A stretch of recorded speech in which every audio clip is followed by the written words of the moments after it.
Layoffs. They're here. There's more to come. People are going through it. And if you are one of the people who are going through it, I wish the best of luck to you and your family. And I'm so sorry, but I hope and pray that you guys come out on top. You know, everybody's talking about layoffs right now, you know, on the news and social media, and people are going through it. And, you know, probably before they, you know, there's always rumors before it happens. People hear about it, but there's probably rumors, some of these people that, you know, they were going to get laid off and didn't think about doing anything about it. You know, they're probably thinking that, you know, we're too big to fail. We're too valuable. They need us, you know, and having that mentality. And then, you know, you get the rug pulled out from under their feet. And now this is, you know, they're going through it, the layoffs, and they're losing their job and their income. And, you know, that sucks. You know, if you're at a job where, you know, the rumor mill starts to go around and you hear and you're like, oh man, I hope that you guys don't think that maybe, you know, we're too big to fail. And, you know, this won't happen to us because we're too valuable and they need us. And then next, you know, what happens to you. So if I was you, if that was me, and we hear something like that, you know, here possibly the layoffs start coming out to us, I would probably start applying to different jobs now. And necessarily doesn't have to be like the same type of work, maybe in a different field, but apply, because let's say if the event that it does happen and you do, you know, get laid off, and everybody gets wind of this place is hiring or this other, you know, company is hiring, how many people are going to be applying for that job? You know, what's going to set you apart from everybody else? Another thing is let's say, you know, right when you get laid off, your income stops. You know, how do you still get paid? You know, and it's not like nowadays, sometimes it's like when you go apply for a job, it's not like you apply on a Monday and start the following Monday. No, sometimes it's you apply, and the application period takes a while, and then you get a call back, and then you got to go to interview, and then to see if you even get the job, you know, that can take months. And imagine not having income for a few months, you know. So definitely, I mean, in my own experience with the last couple of years, I've had 2 jobs.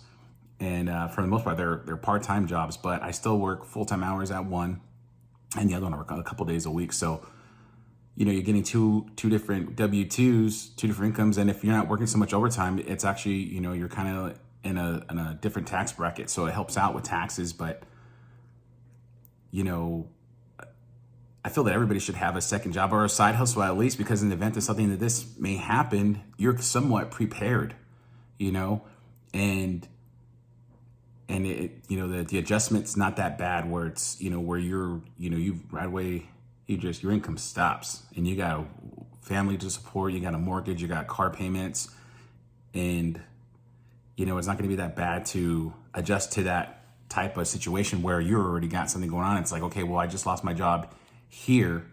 That's out of the picture now. And I have my part-time job. I'll just pick up full-time hours and just start applying somewhere else and to something, you know, different.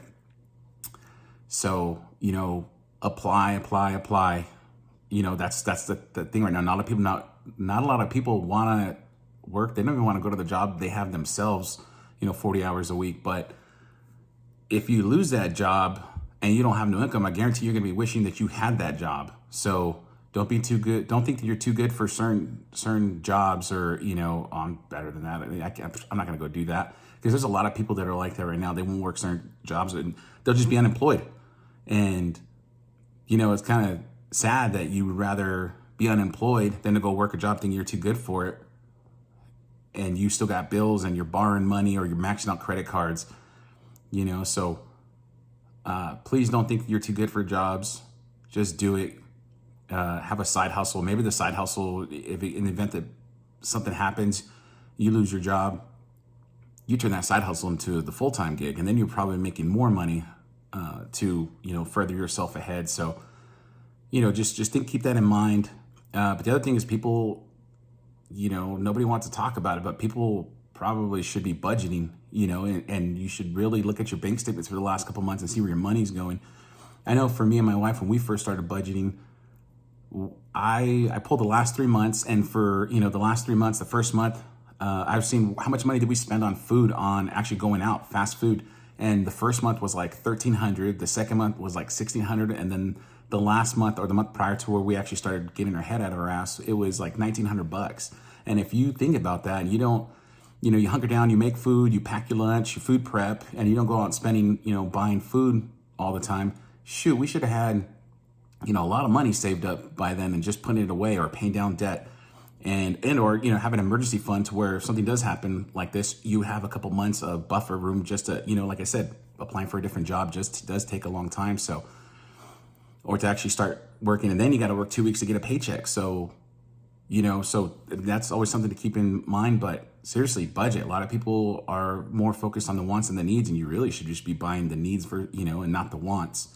People are still trying to live a lifestyle, maxing out credit cards. That's the other thing is the economy is slowing down. Yeah, because of inflation, a lot of people are focusing on the needs versus the wants. But a lot of people, it's slowing down because people are maxed out on their credit limits. They can't get credit no more, and they can't spend no more money.